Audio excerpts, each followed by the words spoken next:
Okay, welcome and thank you for being with us tonight. I'm Joe Loss of the Eden Area League of Women Voters. The League of Women Voters is a trusted membership organization that encourages informed and active participation in government. We do not endorse candidates or political parties. The League participates in advocacy and voter education. The advocacy of the League may take positions on issues such as ballot measures. This forum is presented by the education arm of the League. I'd like to remind everyone that the candidates have all agreed to participate under the ground rules set for this forum. The League is very proud of their history of civil discourse and nonpartisan forums. This is an educational event, not a debate. Before we get started, there are some details to review that will help you interact with this session. Microphones are muted for everyone except the candidates and the moderator. Candidates will stay on screen for the entire forum and will mute until it is their turn to speak. We are recording this forum and will be posting it via Facebook on our League page for the broader community to access. We have one forum to present this evening. The first will be for Hayward City Council. There are 4 positions available for the Hayward City Council this time. And we're going to be handling questions for the candidates in the following manner. Questions for this forum have been solicited in advance from the community and from our League of Women Voters Eden area. We have screened the questions to avoid duplication and anything inappropriate. The order of answering the questions will alternate, and each candidate will have 1 minute to respond to each question. We will begin with opening statements, and the first candidate to participate is Ms. Crader. You have 1 minute. Great. Hello, everyone. My name is Elisha Crader. I'm a candidate for Hayward City Council, running alongside Elisa Marquez. To tell you just a little bit about myself, I was born and raised in Hayward. I'm a product of the Hayward public school system, and Hayward is truly all I know. This is my home. It's everything to me. Growing up here, I've seen the effects of the housing crisis on the people I've grown up with, on my own family, and in my own struggle to find housing after finishing school.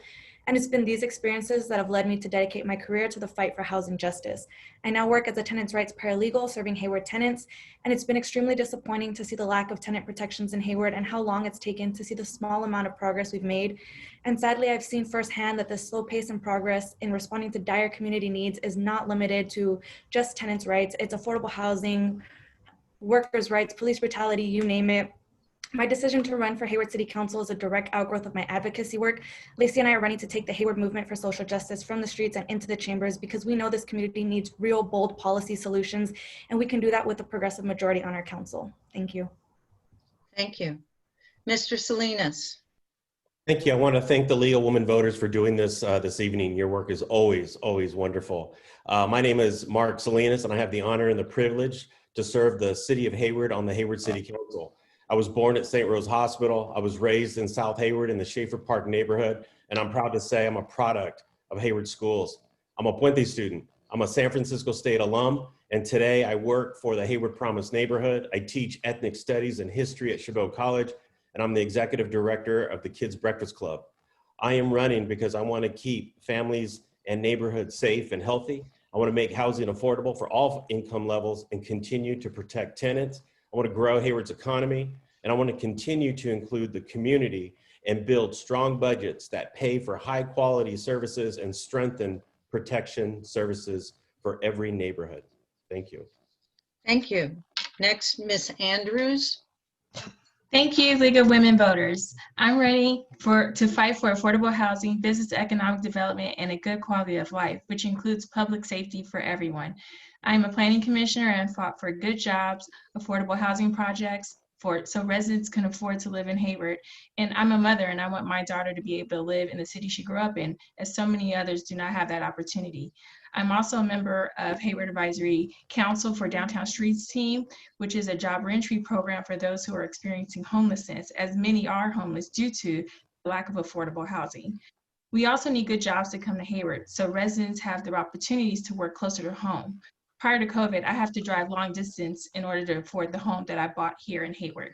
I believe we need to support small businesses as well and things to do for families. And I've been able to do that by promoting these businesses on a platform to keep the community informed of what the businesses are in Hayward, so our dollars can stay in Hayward. I also believe we need, thank you. Thank you. Next, we'll hear from Ms. Marquez. Hi, good evening, everyone. It's great to see you. Thank you so much for the League of Women Voters for hosting this forum. Appreciate the opportunity. I've lived in Hayward my entire life. I'm raising my daughter, and it's actually the home that I grew up in. So deeply rooted in the community. I've been active as a community member since I've been a teenager, and I've served on various boards and commissions prior to being appointed in 2014 and then elected in June of 2016. This is my first time up for re-election. I would be honored to earn one of your 4 votes. I have a strong record of delivering my promises to the community. Moving forward, I am committed to working on COVID-19 economic recovery, making sure that Hayward maintains their leadership with addressing climate change, and also fostering a safe community for everyone in the city of Hayward. I'm open, I'm accessible, I'm a great consensus builder, and I know the heavy lifting and the hard work it takes to actually adopt policy in the city of Hayward. So please visit my website, elisaforhayward.net. Thank you. Thank you. So, Mr. Lozano, we have your name up here twice. I need you to take one of them down. I'm hoping your picture will stay. I don't know how to do that. Oh, maybe we're having an audio issue. Can you give us a test? 1, 2, 3, 4? We're not hearing you, sir. Let me see. Okay. I'm going to pull your card aside and we'll move forward. And if you could try to work on that. Unfortunately, we don't want your name up twice at this point. So our next speaker will be Ms. Azani. Audrey. That wasn't even close, huh? Amade? Amade. Sorry. No worries. All right, thank you. My name is Lacey Amade. I am a community organizer, a housing and equity advocate, and I am the mother of a Hayward Unified student. I'm running for Hayward City Council alongside Elisha Crader on a very unconventional joint campaign. This isn't a career choice of ours. This is because we felt a sense of urgency that not enough was being done for everyday working people and families in Hayward. We are first-time candidates, political outsiders, and we are simply residents that became deeply involved in community work. I got into housing justice work out of my own experience in earlier years, struggling really with housing insecurity when my daughter was very small. This experience led me to working as a legal and policy advocate for legal aid nonprofits, championing housing and economic rights for low-income defendants. And as a volunteer, I have organized and advocated alongside Hayward tenants for renter protection policies, which are now law. I have been a consistent and outspoken voice on equity issues and for more social safety nets in the city. And I am now humbly asking for, well, 2 of your votes, one from you and for Elisha, so that I can continue championing Hayward working families from the chambers. Thank you very much. Thank you. Next, we'll hear from Ms. Demps. Hello, my name is Darrelle Demps, and I'm asking for your support and your vote for my run for city council member. I've lived here for 30 years. I went to Calaroga, Mount Eden High School, and this is the place where I call my home. This is the place where I'm running on my platform of 3 things: public safety, economic development, and healthy communities. This is a city that I want to see its potential to grow, and I want to help be that person to help grow with the residents here and the businesses. So thank you, and that's it. Thank you. Next, we'll hear from Mr. Zermeno. thank you. I'm running for Hayward City Council because essentially it's been very good to me for 42 years. So I decided to give back to help the community and working families. I voted for rental stabilization and eviction protection ordinance, minimum wage increase, as well as directing city staff to work on community center police department because Black Lives Matter. As a business owner, I started the Latino Business Roundtable to help our small businesses. As an educator at Chabot for 32 years, I co-founded the Chicano Latino Education Association to work on the success of our students, and also founded the Zermeno Scholarship for Latina students. I understand unionism and fought for union and good works and apprenticeship programs as I was, and then our residents have always asked me for a green city, so I comply, cleaning our city every week. I co-founded the Latino, 3 different Democratic clubs, and I'm president of the last one. And I celebrate diversity because we are a very diverse city. And I worked on the La Alianza de Hayward Mariachi Festival. And Thank you. Thank you. Thank you. Next, we'll hear from Mr. Castillo. Thank you all for being here tonight, and thank you to those who are tuning in. It goes without saying that we're living in a dangerous historical moment. More than 200,000 people have died from COVID-19. We're dealing with an unprecedented economic collapse. Thousands, if not millions, will face job loss and losing their health care, civil unrest due to the absence of justice for Black Americans who are dying at the hands of the police, the largest fires we've seen in California history due to climate change. And as a city, we need to be able to step up and respond to the issues and meet the needs of Hayward's working families. I'm running for Hayward City Council to fight for those Hayward working families. As an ethnic studies professor and chair of the Alameda County Public Health Commission, I'm a deep believer that we can build a Hayward that works for all people and not just special interest. I will prioritize the needs of workers by passing a living wage, guaranteeing health care, paid sick leave, and safe and affordable housing. I'm committed to working in partnership with community and to serve the city with integrity and humility. Thank you. Thank you. We're going to go back and see if Mr. Lozano has been able to join us. Mr. Lozano, are you there?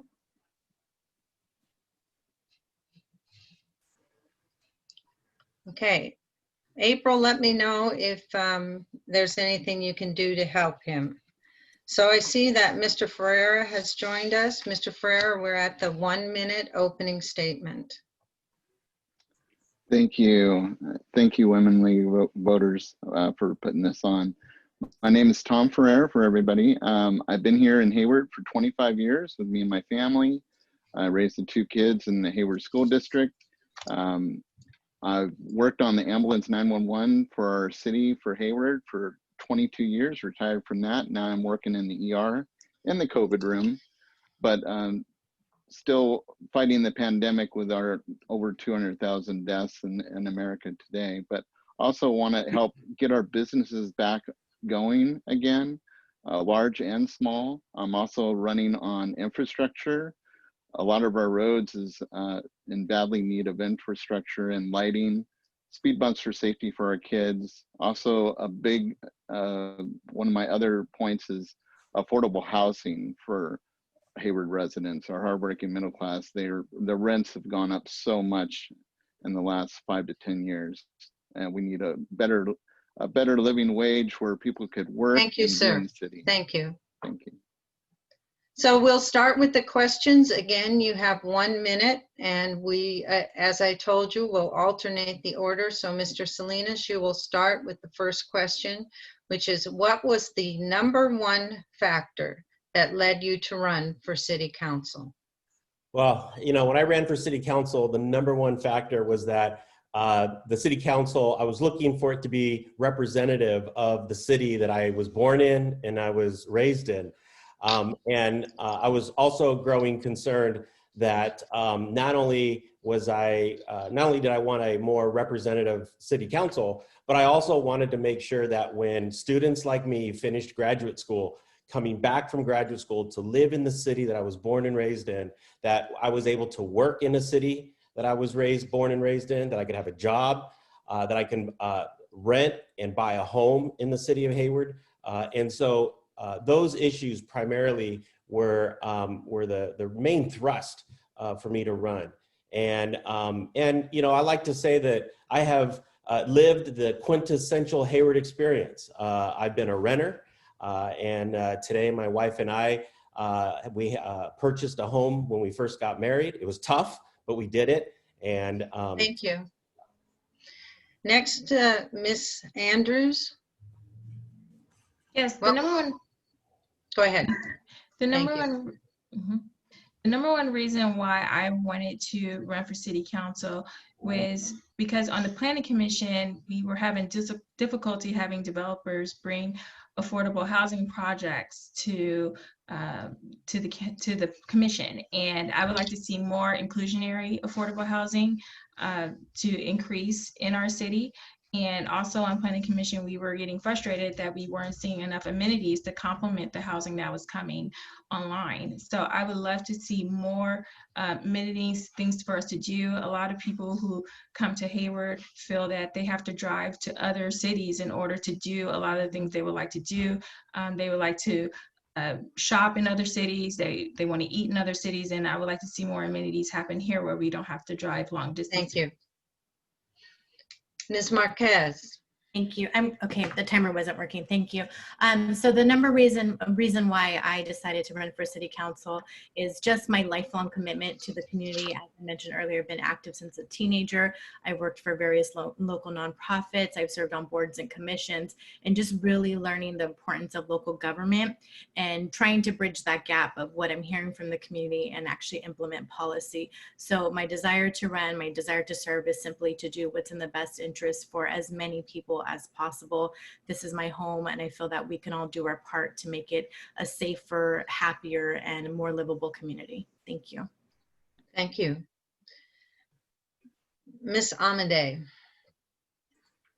Closer. Closer, Amade, but thank you. So as Elisha and I mentioned in our opening statements, our campaign is a direct outgrowth and continuation of our advocacy. In fact, our conversation to do this campaign took place in the council chambers after we, took stock of how long it took to put in place basic renter protections, and also listening to the comments made in the city council chambers, and understanding that of the most pressing, urgent issues affecting working families in Hayward. In just one instance for tenant protections, we saw families literally losing their homes, and we saw slow action and inadequate legal response for that.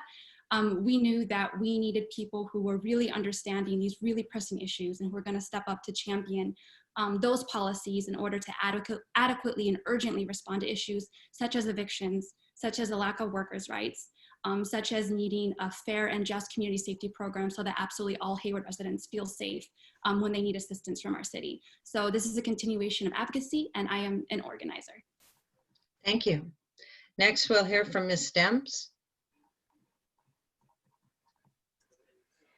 The number one reason I wanted to run was basically for the community, to give those who don't have a voice.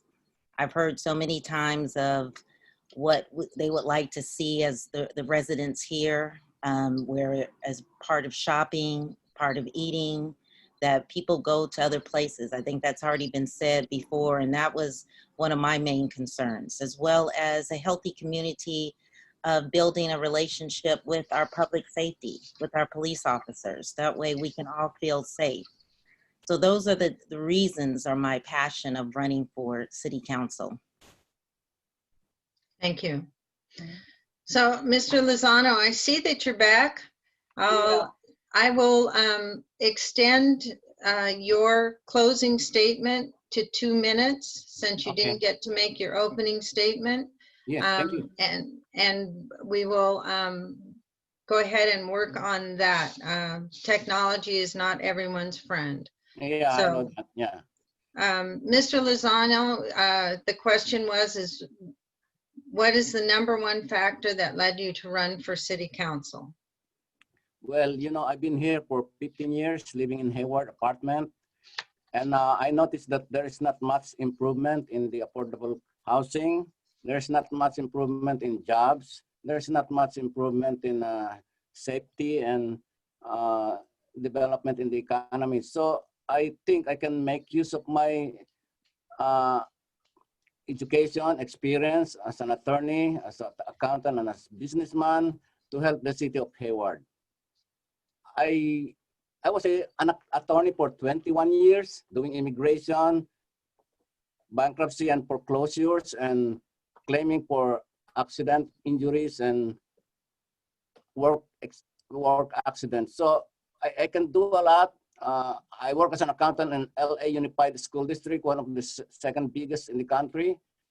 And I do business like residential care facility for the elderly to take care of our elders. So I have a lot of experience. Thank you, sir. I started. Thank you, sir. Mr. Zermeno. Yes, my first thought was improving our city. And to me, it meant many things. It meant better support for small businesses. My wife had and I had a business that we were never really supported. It also meant more attention to South Hayward. We were the orphan child of the city of Hayward. It also meant greener, cleaner, growth for all, housing for all, and public safety that supported everybody, and that was fair. And especially, I wanted representation that mirror our part of our large community, and that was the Latino Hispanic community, which was not represented at the time. So I thought, this is the best time to do it. I want to improve our city. This is where I'm going to die, and I want to make sure that before I go, it is improved to the best possible way. Thank you. Thank you. Mr. Castillo. Yeah, my experience was largely shaped coming from being the son of immigrant parents who migrated from El Salvador, escaping war, escaping violence. And so in 2016, when the presidential election happened, and I saw the way that immigrant families were being scapegoated, that sort of pushed me to get involved in my community. And I got involved mostly in the unincorporated area, which lacked local representation. And that gave me sort of a taste of what it meant to have local governance from the ground up. We were able to organize for a municipal advisory council, which the Eden area did not have. The neighboring Castro Valley did, but the Eden area did not. And so we brought representation to the unincorporated areas of Hayward, such as Hayward Acres, Cherryland, and I hope to continue that work and move it forward to represent that northern part of Hayward. Thank you. Mr. Ferreira. Yes, when I first ran 2 years ago, my big goal for the city was family connection. And we lost 3 movie theaters over the years. We lost 2 bowling alleys, a skating ring, and we didn't have anything for the families to do and they went elsewhere to do things. So my goal is still to bring that to Hayward. We're starting to work on it a little bit, but I want to do more. But also for this year, running as affordable housing is so important. People are struggling just to make ends meet. They're not paying their own medical bills just to pay their rent. And so we need more affordable housing for our hardworking people of Hayward. Thank you. Ms. Crader. I think definitely the one thing that drew me to decide to run for city council was seeing how much the community was showing up, organizing and advocating at council meetings. I would constantly go to advocate for stronger tenant protections in around 2018, but it was specifically when I was in those chambers seeing how many other issues the community was showing up to advocate for and constantly being met by the barrier of just not having enough votes on council to pass the kinds of progress that they wanted to see. And I remember a very particular instance where I was like, okay, this is a little bit too much, it's gone too far, and I think it's time to run some candidates who really care about the community. It was in 2018 when the community lost Agustin Gonzalez at the hands of the police, and there was just a lack of reform or response from our city council. And it was really then that I realized it's time for change.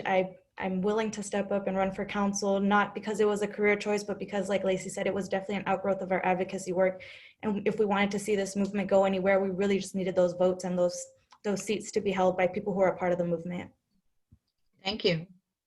So our next question, we will start with Ms. Andrews. And the question is, what do you see as your strongest skill set that you will bring to the city council? Well, I currently manage a budget of $100 million as part of a capital program at a governmental agency. So I believe I can bring those skills of budget management to to our current budget here at the city. And I think we're going to need those skills to come out of this pandemic. We're going to have to make some serious decisions, but we also need to make sure that the budget is balanced. And I do also care about workers here in Hayward because they bring a lot of our amenities to Hayward. So and services to Hayward to serve our residents. So I really feel that that would probably be my biggest skill set that I'll bring to the council. Thank you. Ms. Marquez. Thank you. I think my biggest strength is being a great listener and consensus builder. I have a great working relationship with many of my colleagues as well as the staff, various stakeholders, and always just being very upfront, you know, whether I agree or disagree, I always make time to listen to everyone regardless of their opinion. So I think it's just being open-minded and accessible. Thank you. Thank you. Okay, Mr. Lozano. Okay, my experience as an attorney, I will fight for the equality of our men and women, for our children, for the LGBT. And as an accountant, I will check the budget. I know how to know where to get the resources. As a businessman, I know how to establish business, how to work it out with the various people around the business, and all of these skills I can contribute. Thank you. Thank you. Ms. Amade. Yeah, so I think there's two sides of this. The first part is just some skills and experience that I've had that I think puts me in a good position to lead. So I've had the privilege of working at several different Bay Area nonprofits where the focus of the different practice areas are not only legal representation for those that can't afford it, but it's also policy advocacy focusing on what cities can do within their power as a city to truly help and push forward equity, from housing to land use to economic development to workers' rights. These are all things where I've actually had the privilege of working alongside, you know, some really great minds in the area who are pioneering these progressive policies, just forward-thinking, modern progressive policies that I have a lot of exposure to, and I really am looking forward to championing. But that's the skill side. I think, hands down, the most important thing is that I understand how change is made, and I think it comes from listening to those who are most affected by the issues. So the working class families of Hayward, those who maybe are being left behind, and putting them front and center when we're making policy decisions. Thank you. Ms. Demps. Yes, I think my greatest personality trait is that I'm a fighter. I want to stand up. When I learn that someone is an underdog, I want to be there for them. And I want to fight for them, and I'll go the length of just making sure that they're heard and that their rights are being given to them. So that is my greatest assets that for my personality. Thank you. Mr. Zermeno. Yes, thank you. My strongest asset is for me being able to form partnerships, and that's extremely important. It's from a diverse group, you know, getting all the Sikh community together to work on improving their lot, the business community with the Latino Business Roundtable that I founded, the education family over at Chabot College with the Chicano Latino Education Association, where we bring in many scholarships. The Democrats in the city of Hayward with the participation of 3 different clubs.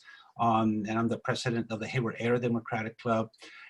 Those are very, very important, being able to bring everybody together. And that's something that happens very well because teamwork is what's best. And I think that teamwork exists in our city council. There is no I in team. I've always believed that. And it's always good to be able to bring people together. Thank you. Thank you. Mr. Castillo. Yeah, even though I teach ethnic studies at San Francisco State, my background is in public health, and in particular, it's around community-centered public health practice. And so that, to me, that means that we're going to be applying a public health lens to all of the policies, all of the work that the city does, and it's going to be done from the ground up. And so when we're thinking about housing policy, we're thinking about it as public health policy. When we're thinking about local economic development, we're thinking about it as public health policy, and we're doing things that are life affirming rather than being detrimental to our life. And so bringing that perspective, I think, is key, especially when we talk about public safety, when we talk about housing, when we talk about local economic development, how it is that we bring a sort of perspective or a certain paradigm to the city that wasn't there before. Thank you. Next, Mr. Ferreira. Yes, my strongest attribute is always listening to everyone, listening to both sides, the workers, the people, and always trying to go above and beyond the call of duty and making sure people get their needs met. And I'm a champion for the people. I've always been that way. I've always done everything in my power to do everything that the people need. So I'm a strong advocate for our citizens and making sure they get what they need and when they need it. Thank you. Thank you. Next, Ms. Crader. Thank you. I believe my strongest skill set is my moral compass and my experience in advocacy. Through my job, I've had the opportunity to work directly with clients, assisting them with legal services to protect their housing, and also working alongside attorneys who are constantly advocating to make policy changes, because we see directly from our clients where the loopholes are and what needs to be changed and what needs to be done to protect them. And it's through advocacy work like this, pushing for policies and making sure that we're constantly looking to the people who are most affected by these issues. I believe that's exactly what we need to be doing on all fronts when it comes to not just housing, but everything we do, workers' rights. We should always be looking to the people who are working with these groups directly, talking to those people directly and learning about their experiences. And I think we need to make decisions that come from a real good moral compass, putting people before profits, having empathy when people are going through a difficult situation and realizing that it is a systemic issue and we shouldn't be treating it like it's just an individual. We can be making policy changes to help a large amount of people in our community if we just cared enough about them. Thank you. Mr. Salinas. Yeah, so I think my biggest strength is community engagement. I have worked with multiple agencies simultaneously to not only procure valuable resources for the city of Hayward and for neighborhoods and families, but I've also gone out and actually rolled up my sleeves and worked side by side, shoulder to shoulder, next to neighborhoods, next to families, next to students, and next to kids. I work for the Hayward Promise neighborhood, which is a $50 million investment in the Jackson Triangle and in the South Hayward neighborhood. And we work across 15 partners. That is a multi-agency effort that not only do we do boots on the ground work with families and kids, but we also translate a lot of our work in substantive policies, both in the city and in the school district. And also, one last thing is, one of my strongest strengths is I'm not afraid to try something new. Thank you. Okay, so we're going to move to the community questions. I want to revisit the lightning round. This is a one-word answer, folks. This is not a sentence. This is a question sent in by a community member. And again, we won't be timing. It's one word. So Ms. Marquez, you're going first. And the question is, for incumbents, how many board meetings have you missed in the last year? And for challengers, how many board meetings have you attended in their entirety during the last year? So, Ms. Marquez. Zero. Zero. Thank you. Next, we hear from Mr. Lozano. One. Thank you. Next, Ms. Amade. It doesn't. Ms. Demps. Maybe 2, 3, I'm not for sure. Okay, Mr. Zermeno. One. Mr. Castillo. 10 or so. Mr. Ferreira. One. Ms. Crader. I wouldn't know, a handful. Mr. Salinas. 0. And Ms. Andrews. Between 6 and 8. Thank you. So we move to the questions from your community. The first one, and that will be in my cards, Mr. Lozano. How do you see Hayward's current housing situation And how do you envision it in the future? Can I have again the question? Pardon me? Can I have the question again? How do you see Hayward's current housing situation? And how do you envision it in the future? Okay, Hayward housing. We have a lot of land, actually 10 parcels. We need to provide housing for everybody in Hayward. So we have to construct, meaning we need to create housing for all of Hayward. With this tract of land, we should be able to allocate for all of Hayward. So I see that if we develop this land for all of Hayward, we can have a land and a house for everybody. Thank you. Next, Ms. Amade. Yes, there's two parts of this. There's the tenant protection side because half of our city are renters. A lot of those renters are in private units, not subsidized units. We still don't have a modern rent stabilization ordinance. As Elisha was talking about, both of us have had experience of working on eviction defense cases. We know eviction defense attorneys know exactly where those holes are. Those holes are still in our ordinance. The ordinance should be there to enforce the rules, not have holes so that landlords can walk through them. The second part of it is for affordable housing production. Currently, in my opinion, the housing production strategy that we have is entirely reliant on the private market and entirely reliant on a very low number of in lieu fees, not even an inclusionary rate. So we need to be passing public land policy so we actually can maintain control of some of our land so we can dictate what gets built. We also need to be using innovative strategies such as an affordable housing overlay zone so we can actually get at where there is residential segregation and dictate where we want that affordable housing being built. So there's so much to do with housing and there are a lot of tools we can try. Thank you. Ms. Demps? Yes, making affordable housing, making it affordable for everyone, partnering with other groups and for programs to help those who need, that way we can have home ownership for our citizens. I think that should be our main goal of having people be homeowners. And I think that's what a lot of people, their dream is to own a home. So thank you. Thank you. Mr. Zermeno? Yes, we do have a need of housing, and we have a need of housing that is affordable, but not only for homeowners, which is about 53% of the Hayward, but also for the renter population in our city of Hayward. So we definitely have that need. I see for the future, I see us creating more inclusionary housing on site, creating more 1- and 2-bedroom units as opposed to 3 or 4 bedroom units, which that means they would be more affordable. And then I see somehow more mini homes, container homes, and ADUs. I think that those will certainly help us out.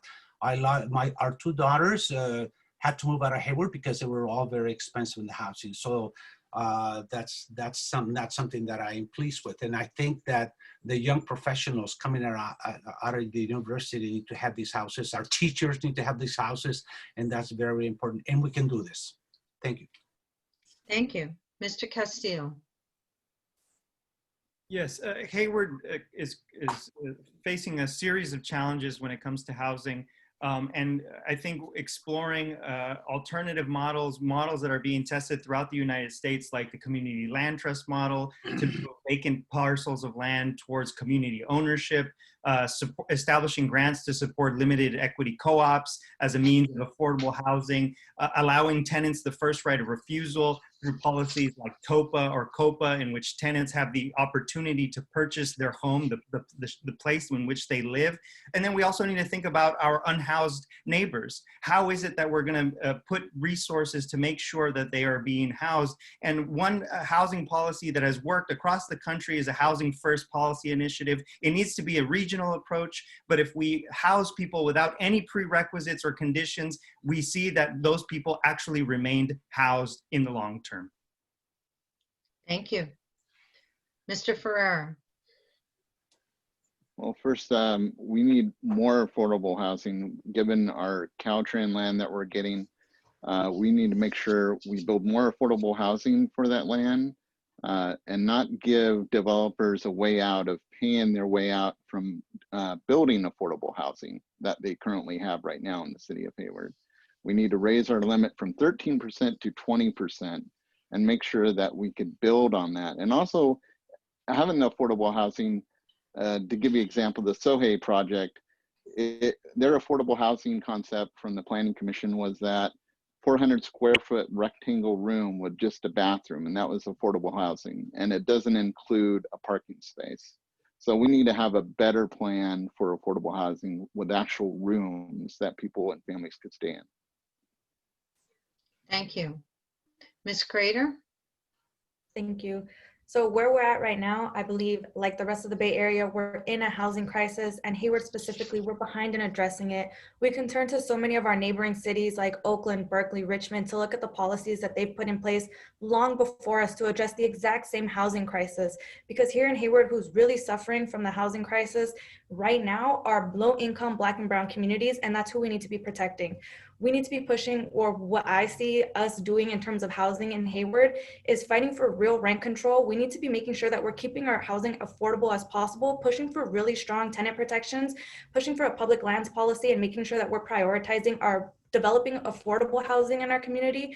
We've exceeded the amount of market rate housing that we need to be having here. We need to really be just dedicating ourselves to fully fighting against the housing crisis, fighting for housing as a human right, and looking to creative ways when we're developing new housing, taking it off the speculative market. We need to be making sure that housing is affordable and accessible. Thank you. Next, Mr. Salinas. Yeah, I'm a member of the Housing and Homelessness Task Force. Mayor appointed me to the task force. And in that task force, we have done a lot regarding housing. We generated and produced the rent stabilization ordinance. We also put together the housing incentive plan. And we also have made edits and tweaks to the rent stabilization ordinance, particularly now during COVID-19. And so one of the things that we really need to be working on right now is post-COVID-19 housing relief. We are now month 5. Next month, which is a couple of weeks away, month 6 of families not having a paycheck to pay for rent. And so what we're going to really have to be working on in the short term is relief so families can stay housed. Thank you. Ms. Andrews. We need to have more inclusionary housing that is affordable housing. We are seeing a lot of market rate developments come to the Planning Commission that don't have any affordable housing components to it. And even though our ordinances are not strong enough to have those inclusionary percentages, we've been pushing developers to include as part of their project anyway.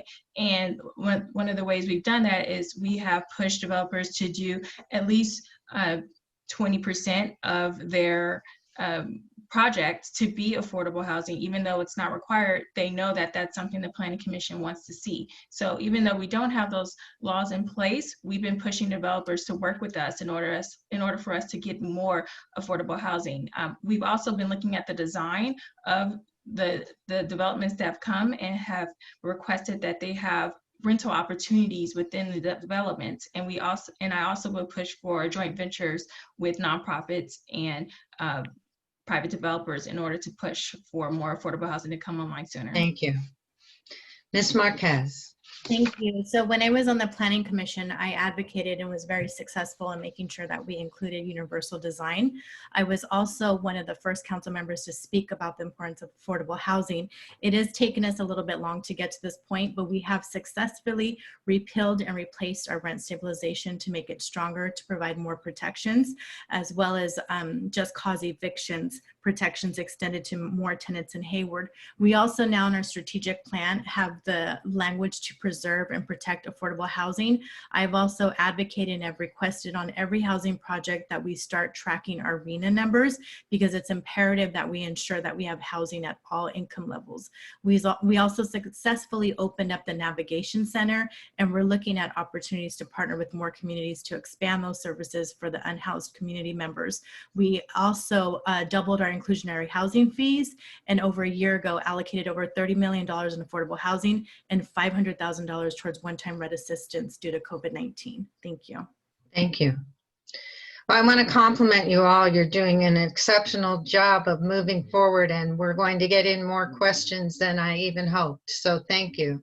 The next question will start with Ms. Amade, and is, what is your plan for improving public safety in the city of Hayward? How will you fund it? And what is your process for achieving your vision? So I think there's two important components to this. The first one is that we need to have better mechanisms to ensure that there is adequate civilian oversight. Currently, there is a community advisory panel. However, that community advisory panel and the intent of its purpose is not even to give policy recommendations. And also this panel does not have any authority to weigh in over officer misconduct or other police conduct. So that is one thing. I really want there to be more civilian say and civilian oversight when there is officer misconduct or when talking about when we want to see a change in policing styles. The second component of this is that we cannot continue on as we have, as the whole nation has risen up to tell us. We must stand with the Black Lives Matter movement, and we must be offering other community safety services such as a non-armed first responder professionals to respond to mental health emergencies and other emergencies that do not require an armed officer. To the process, we need a whole lot more data in order to move forward with this, but we also need to take action. Thank you. Ms. Demps? Yes, my vision is to have a partnership with the police, whereas we can partner with them as citizens and having town hall meetings. That way, the citizens can speak to the police officers, and the police officers will then develop a relationship with the citizens. Another thing is that our police officers also need funding for training. And so getting that money and having that for them for the train for mental illness, that every police officer, when they go out to a call that is done with mental illness, they don't have that training behind them. So also maybe even having social workers to help facilitate those that have those mental illnesses. But right now, what we need to do is to work together with the police in order to build a relationship. And that is the main thing. Thank you. Mr. Zermeno. Yes, thank you. I did support a citizen advisory committee that's going to be providing input, obtaining input. There's a consultant afoot also with a survey. We want to make sure that the whole resident family of Hayward provides input as to what kind of public safety police department we want, we deserve, and one that is community centered. I want to make sure that we have our CALEA organization also in place, because that's very important. Eventually, there will be some changes in the funding so that we can have more training into the mental aspect of this. Not every call needs a police officer, so we need to do that, educate our public, and then at the same time, we need to ensure that there's less profiling. Unfortunately, as we know, Black Lives Matter became out of this. Thank you. Mr. Castillo. What we need in Hayward is real police accountability, right? If there's no doubt that across the country, folks have been clamoring for justice and for a different vision of what community safety can look like. And I think what we need to do as a city is encourage communities to participate in the development of community-led public safety, and thinking about what that looks like on the ground, neighborhood by neighborhood, block by block, right? And when we do that and begin implementing a more of a justice reinvestment model in which we are moving funds towards community-based and community-led violence intervention and street-level public health initiatives and a mental health response, then we will begin to see a shift. This is not going to be easy overnight, but unless we do something about the situation that happens in Louisville or in other places across the country could someday happen in the city of Hayward. And so enough with the window dressing, we need real justice. Thank you. Mr. Ferreira. Let me make myself clear. I'm 100% against defunding our police department, but I want to give support to our police department. So I working in the ambulance 911 transport for 22 years. They have a crisis response unit in Berkeley and in Oakland with social workers and counselors, and it's worked quite well with mentally unstable patients. And I think that would work well in Hayward as well. And to pay for that extra service, I want to bring ambulance transport to our city to bring in the extra revenue so we can have a balanced budget for all aspects of our city.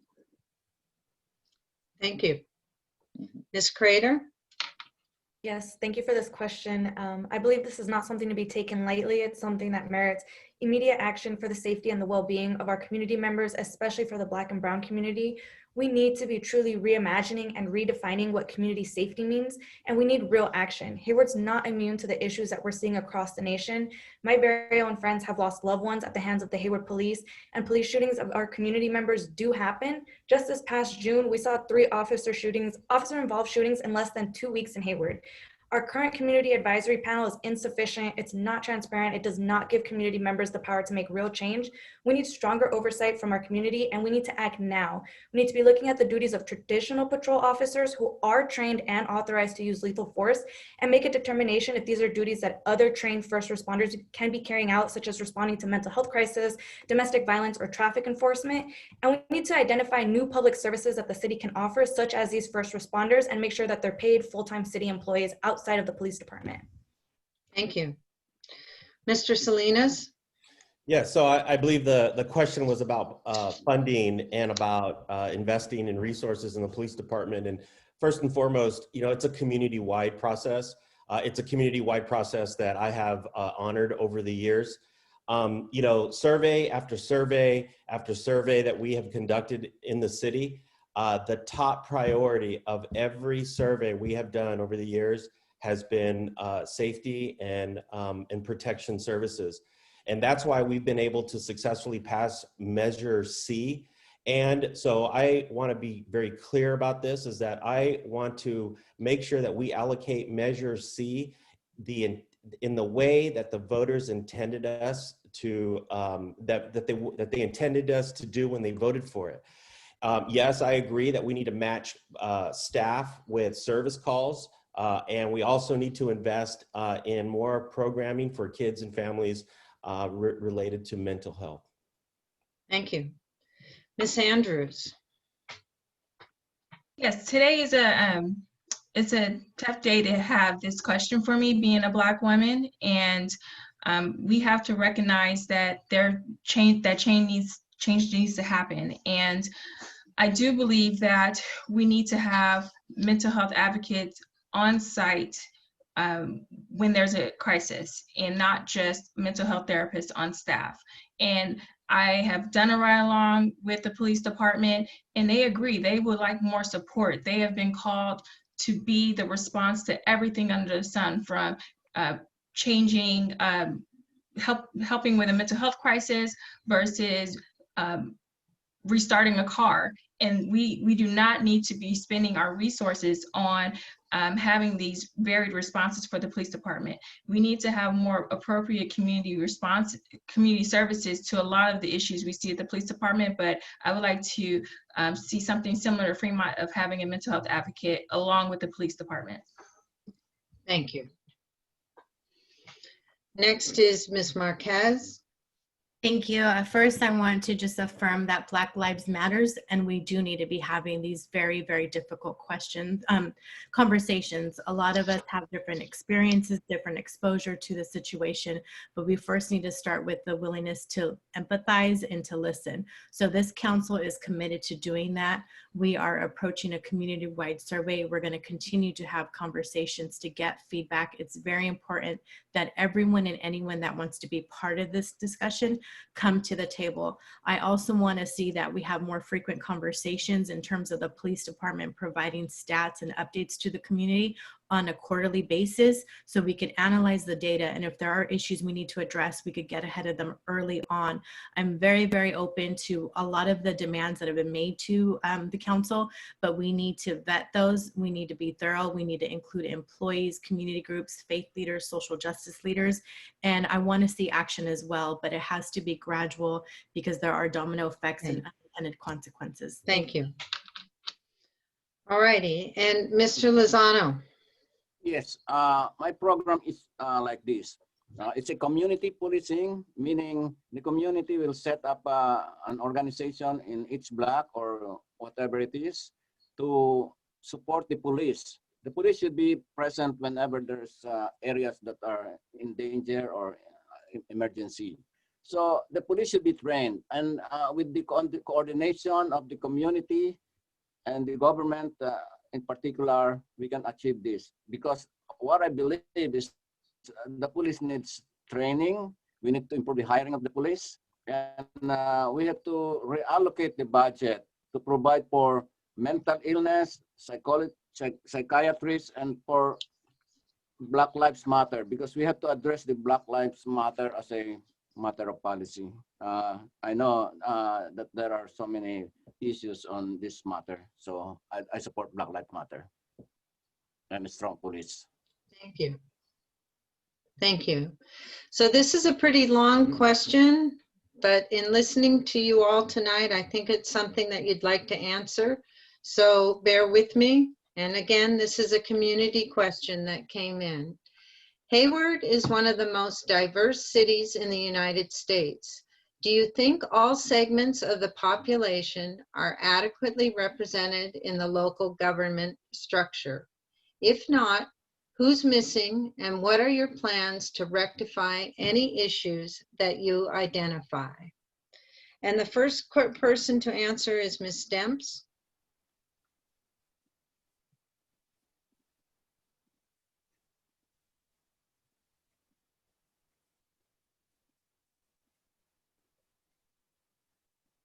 Oh, you're still muted.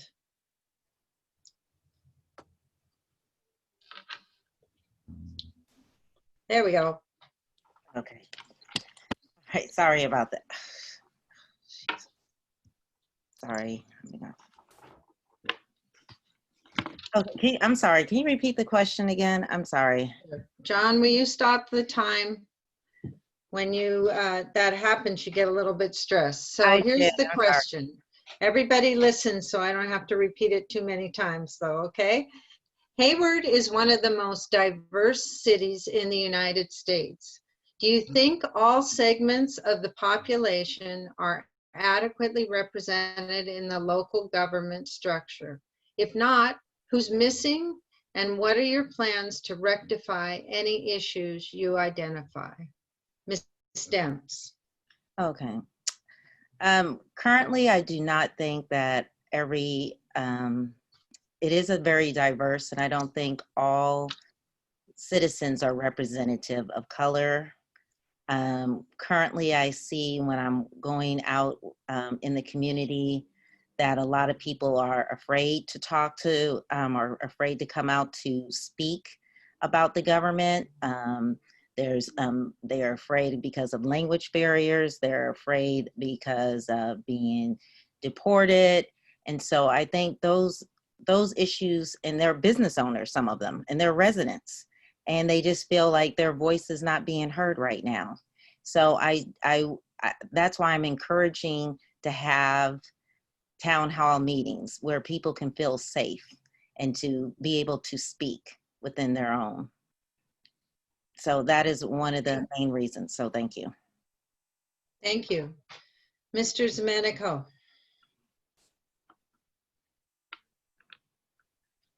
You're muted, sir. Yes, we are a very diverse committee, supposedly the third in the nation, and we do have folks, we do have various communities that are missing. We used to have a nation, Anna May, who I supported, but unfortunately she decided not to run.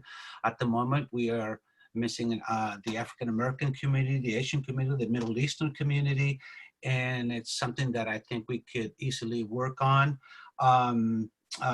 What have I done? What am I doing? Well, let's see. Just yesterday, I had a meeting with about 35 members of the Sikh community, talking about how to get them involved in commissions, etc. My Hayward Youngster of the Month program is very inclusive and includes folks from all of our various cultures. So that's extremely important. Mentoring. My interns have been from all over the spectrum, and that's extremely important, and that's something that I will continue to do. But I think we can easily have a more diverse population. Thank you. Then, okay. Mr. Castillo. So the diversity in the city of Hayward is definitely one of the strengths, but as being one of those strengths, it's also a challenge for the city to ensure that there is real inclusivity when we're trying to incorporate all of the communities that participate in the city of Hayward in terms of daily life and how we go about that. I think when we're talking about different boards or commissions, we can find ways to incorporate folks that way. But also the question around what does governance from the ground up look like? And there are models from around the world in which, especially when we're thinking about a city as diverse as the one as Hayward, right, where we can have a community participatory process, which would look different from the council and actually does take away some of the authority from the council and gives it directly to the people. That would be one alternative that I would hope to explore and to try to make as inclusive as possible. Thank you. Mr. Ferreira. Yes, Hayward's a very diverse community. I'm so glad to be here and seeing many of the cultures represented. I would also like to see more of the Indian American culture represented as well in the government process and other committees as well. I think that would be a really great thing to see. But yeah, we're a very diverse community. I'm so glad to be here and interacting with everybody. Thank you. Ms. Crader? Yes, I apologize. Can you repeat the question for me? Sure. Hayward is one of the most diverse cities in the United States. Do you think all segments of the population are adequately represented in the local government structure? If not, who's missing, and what are your plans to rectify any issues you identify? Thank you. So no, I don't think everyone is represented in our current local government. Who's missing? Largely the Black population and community here, not only regarding race, but a lot of people and voices are missing from our current local government. We don't have enough young people. We don't have enough renters. We don't have enough advocates for a large portion of the population here, for low income people, for workers. There's a large lack of representation. And I don't think that, just having someone who solely looks like you means that your representation is there. It's having somebody who's constantly advocating for what your needs are and what you're asking for.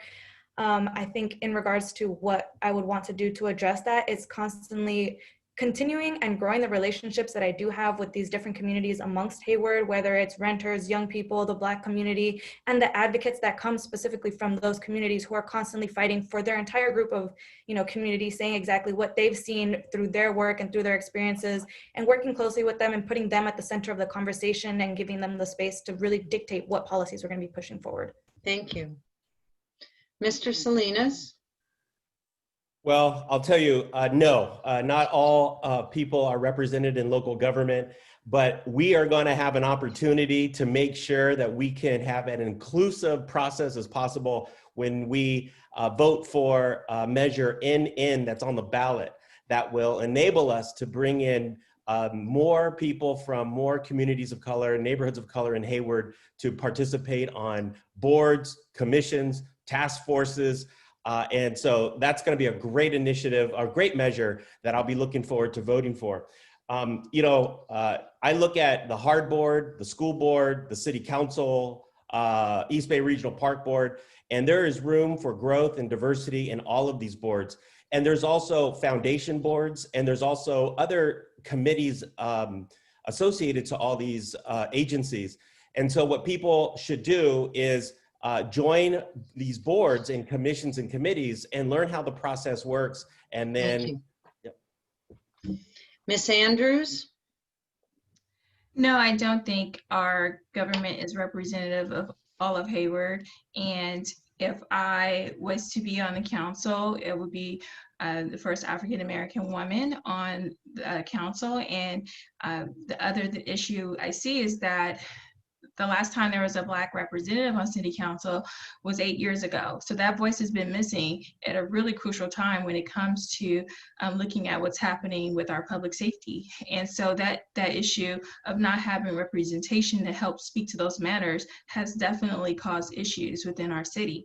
I also feel that the Government Alliance of Race and Equity is an opportunity where we can also look at our hiring practices, not just on who we appoint to our boards and commissions. And I have definitely worked with the city government to see who are we hiring? Is it representative of our community? And we need to have people on staff so we don't have another Russell City situation happen again. Ms. Marquez. Thank you. So this council has worked really, really hard along with our city clerk to extend our recruitment for boards and commissions. So I'd encourage everyone to look at the staff report filed on September 15th. You could see it's a good cross section of our community. No, there are still people missing. Absolutely, we need to increase that. But you could tell by the appointments and our staff that this council is committed to making sure that the diversity you see on boards and commissions and in City Hall reflect the community. We still have a lot of room for improvement, but we're committed to doing those efforts. And it doesn't start in just City Hall. You have to go out into the community, go to churches, go to nonprofits, participate with school district events, and do those outreach efforts. And also you want to make yourself open and accessible, so if people have questions on how to get involved, you can bridge them and point them to different opportunities. Thank you. Thank you. Mr. Lozano. Yes, thank you. I think the composition of the council is not diversified. We lack people from Asia, from other countries like colored people. So the way to do it is to reach out to these people. One way to reach out is yes, creating advisory commission for all types of services to the city, and also aside from reaching out, the commission should be able to have a strength to decide on what issues to be suggested to the council. Thank you. Thank you. Okay, so it's time for us to have closings. Oh, I'm sorry, Miss Amade. See, I told you I might mess up. I'm folding my cards. Miss Amade, I'm sorry. Okay, thank you. So thank you, and thank you to whoever put forward this question, because it is an important question. And the reason why it's so important is that, yes, we do have a lot of misrepresentation. So we need more representation from the African-American community, from from the Asian community, although we do have one Asian council member, Aisha Wahab. And it's also that it's true. We need more renters on council. Renters are 50% of Hayward, and there's only one renter on council currently. But there are so many demographics in Hayward that are missing, either from local governance, or perhaps don't have representation on the commissions and boards. But I think as far as how to get them there, I think that not seeing them in governance and not seen on the commission boards, that's more of a symptom and a result of them not feeling empowered by what the government or those commissions and boards are accomplishing. So I think one thing we need to do is that we need to be championing their interests. I think there are already community leaders within these communities. We need to be connecting with them and working with what they already have going on. And we need these commissions and boards, we need to be giving them more power, whether that be budgetary decisions or policy making decisions. So there's a reason for them to come. Thank you. Thank you. So we will now move to closing statements. We're in the opposite order of opening statements. So we'll start with Mr. Ferreira. You have 1 minute. Well, thank you again for having this meeting for all of us and for the community of Hayward. Again, I just want to, I want to just say I'm working for the people. That's my whole strategy is getting infrastructure for our people, new roads, better lighting for our streets, safety measures for our streets, speed bumps for safety for our kids, affordable housing for all different communities of Hayward that so badly needed right now. Since over the last 10 years, we've had over 10,000 condos and townhomes made, but with little regard to affordable housing for our residents. So we definitely need to make that a top priority, and that would be my top priority coming in. Also, the homeless is also a big situation. We have over 500 homeless in Hayward, and I want to make sure we get more people, bring in two more navigation centers, get more people off the street back on their feet. Thank you. Thank you. Mr. Castillo.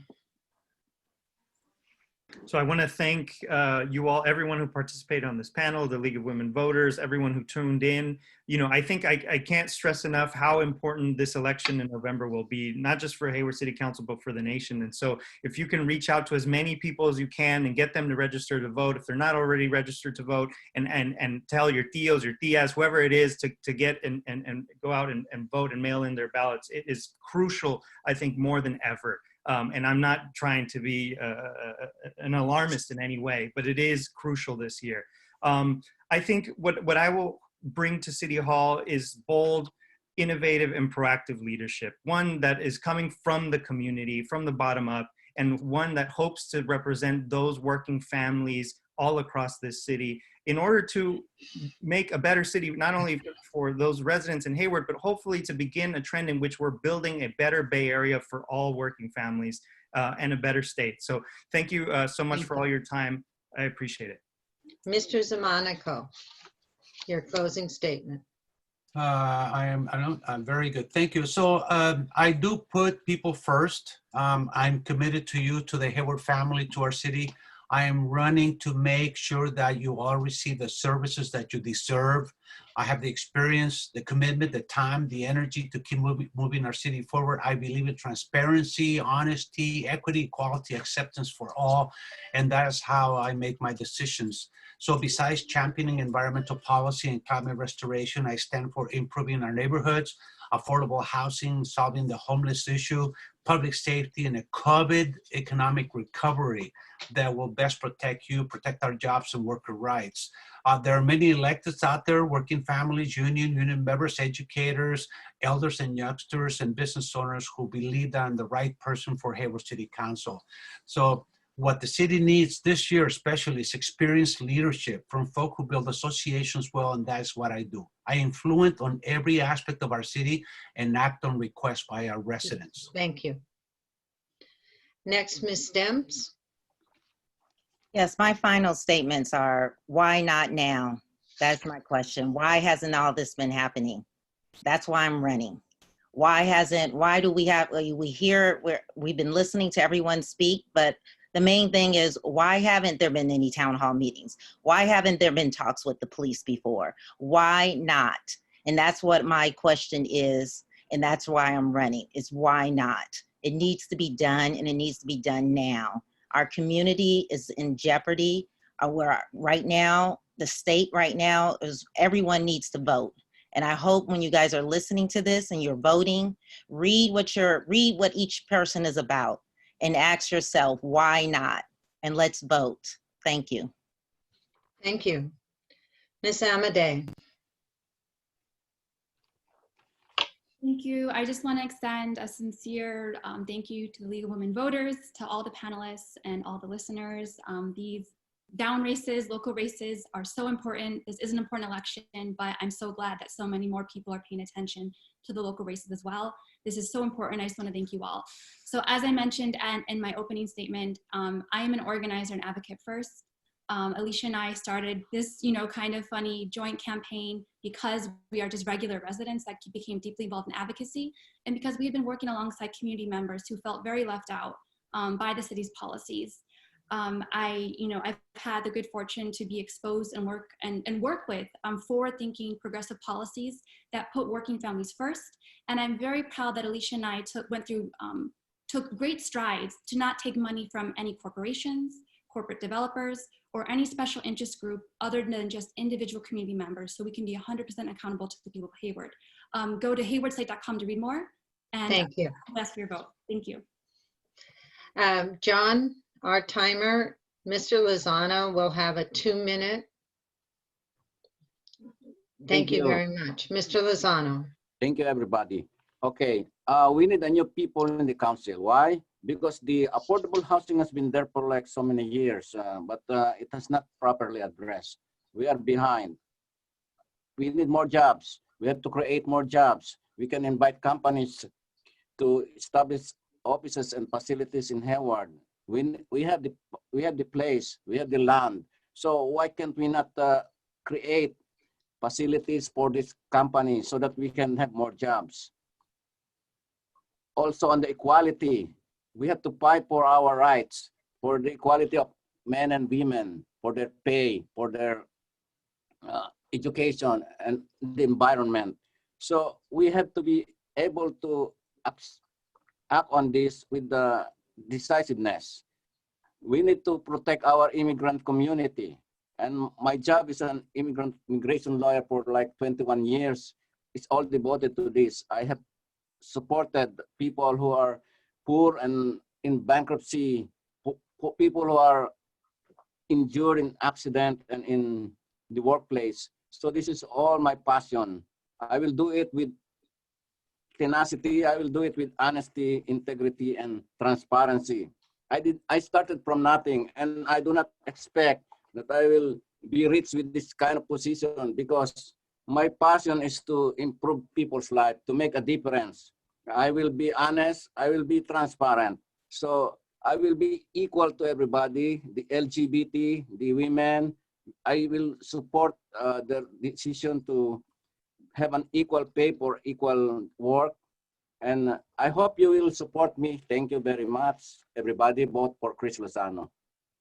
Thank you. Ms. Marquez, closing statement. Thank you so much for the opportunity. I really appreciate the work of the League of Women Voters. It's been an honor to be with all of you tonight, as well as the panelists. I've served my community with integrity and commitment. I'm open and I'm accessible, and I want to continue to do that good work. This council has delivered on many promises through the Caltrans property. We are going to be building more affordable housing. We've increased the in-lieu fees. We opened a navigation center. We just adopted a plan this week to start working on resolving homeless throughout the community. So we're committed to doing the hard work. We're committed to having the conversations with regard to community policing. So I'd be honored to earn one of your votes. I'm happy to be endorsed by the Alameda Democratic Party, Sierra Club, Local 1909, our firefighters, SEIU 1021, Hayward Area Demos, South Alameda County Young Dems, Joint Council 7 Teamsters, and Good Government Now. And for more information, please visit my website, Elisa for Hayward, that's FOR Hayward.net. Thank you so much. Have a good night. Thank you. Ms. Andrews. Thank you again for having me. I will bring my experience working in government, but also a fresh perspective. I have and will continue to work on working for inclusionary affordable housing, business economic development, better quality of life, and public safety for everyone. I've been endorsed by the Alameda County Democratic Party, the Hayward Area Democratic Party, Democratic Club, Sierra Club, Congressman Eric Swalwell, Assembly Member Bill Quirk, Supervisor Nate Miley, and a variety of interest groups in terms of fighting for the community, which include BWAPA, Black Young Democrats, South Alameda County Young Democrats, along with labor support. I have received support from Local 21, AFSCME, and Local 304. And I have also been endorsed by many other community members and task force members, because they know I am a coalition builder and I will work hard and do what's best for Hayward. Thank you. Thank you. Mr. Salinas. Yeah, I want to first thank the League of Women Voters. You always run a professional operation here, and it's always a I miss Penny Peck, but you did a great job. And so thank you very much to the moderator. You know, I have to say that it's quite an honor and it's quite a privilege to serve the city of Hayward, the city that I was born and raised in, as a councilman. And I think the one thing that folks know about me is that I'm engaged in the community in virtually every aspect of it. I participate on the St. Rose Hospital Board, the Kids Breakfast Club, the Hayward Promise Neighborhood. And, you know, I'm there's not a time where you don't see me with my sleeves rolled up, engaged, working with folks and connecting neighborhoods and families to critical services. So I would love to have your vote. You can visit my website at voteforsalinas.com. Thank you. Thank you. Ms. Crader. Thank you, everyone, for taking the time to listen to us. I just want to emphasize that Lacey and I's decision to run for office is bigger than us and winning a seat. Again, this is about building real long-term community power and growing a movement here in Hayward. We're running to address the long existent power imbalance we've seen in Hayward. We're running to continue advocating for tenants' rights, affordable housing, a just economic recovery from COVID, real climate action, and standing with the Black Lives Matter movement. We're running as advocates first, as real people in touch with our community, and we're experienced in these streets, and we want to bring the movement into the chambers. The progress we've seen in Hayward recently has mainly been in the last 2 years, thanks to the newest voice on our council, Aisha Wahab. And Lacey and I are proud to be the only candidates to receive Aisha's endorsement. She's been a strong voice for our community, but we need a majority up there to get things done in Hayward. So we're humbly asking for your vote, and I hope you all have a good night. And my 10 seconds. Check out our website, haywardslate.com. Thank you. So to our audience, we know some of you have not had your particular question answered. The screeners combined similar questions of general interest to the audience in the limited time we had. We hope that you will contact the candidates directly for additional information. The League of Women Voters Eden Area also participates in Voters Edge, an online collection of candidates' information. We encourage you as candidates and attendees to view the resumes, platforms, and positions on Voters Edge. Thank you to all of the candidates for participating this evening. Thank you, the attendees, for taking time to become an educated voter. We've also had many volunteers from the League of Women Voters Eden Area participating, and we want to thank them for their help. We welcome any of you to join us in empowering voters and defending democracy. You can still register to vote up to October 19th, and we ask you to please vote on November 3rd. Thank you very much. We are done.